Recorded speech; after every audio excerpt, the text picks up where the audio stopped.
Hello மக்களே, welcome to Sarah world. எல்லோரும் எப்படி இருக்கீங்க? நாங்கள் ரொம்ப நலமாகவே இருக்கோம். இது குளிர்காலம் அப்படின்றதுனால எல்லோரும் பத்திரமா இருக்கணும்.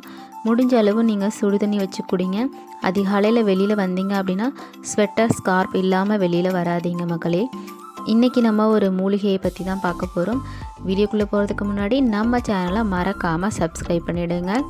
லைக் பண்ணுங்கள், ஷேர் பண்ணுங்கள், கமெண்ட் பண்ண மறந்துடாதீங்க. சரி வாங்க மக்களே, வீடியோக்குள்ளே போகலாம். நான் ஆல்ரெடி தும்பை செடியை பற்றி போட்டிருந்தேன். அந்த தும்பை செடியில் நிறைய வகைகள் இருக்குன்னு சொல்லியிருந்தேன். அதில் பார்த்திங்கன்னா இது ஒரு வகை கவில் தும்பைன்னு சொல்லுவாங்க. இதனுடைய பூக்கள் பார்த்திங்கன்னா கொஞ்சம் டிஃப்ரெண்ட்டாக இருக்கும். இலைகள் பார்த்திங்கன்னா அதே மாதிரி நீட்டமாக தான் இருக்கும். இந்த இலைகளை நல்லா இடித்து அதில் ஒரு 5 மில்லி சாறு எடுத்து அதோட ஒரு 5 சொட்டு இஞ்சி சாறும் விட்டு அதிகாலையில் நம்ம வெறும் வயிற்றில் சாப்பிட்டு வந்தோம் அப்படின்னா அந்த மூச்சு பிடிப்பெல்லாம் சரியாயிருங்க.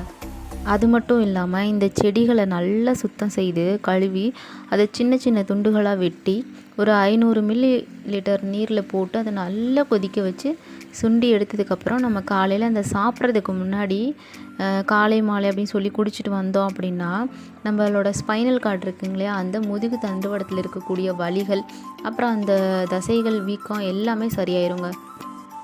உங்களுக்கு இந்த வீடியோ பயனுள்ளதாக இருந்துச்சு அப்படின்னா மறக்காமல் கமெண்ட்டில் சொல்லுங்கள். நெக்ஸ்ட் வீடியோவில் பார்க்கலாம். பாய் மக்களே.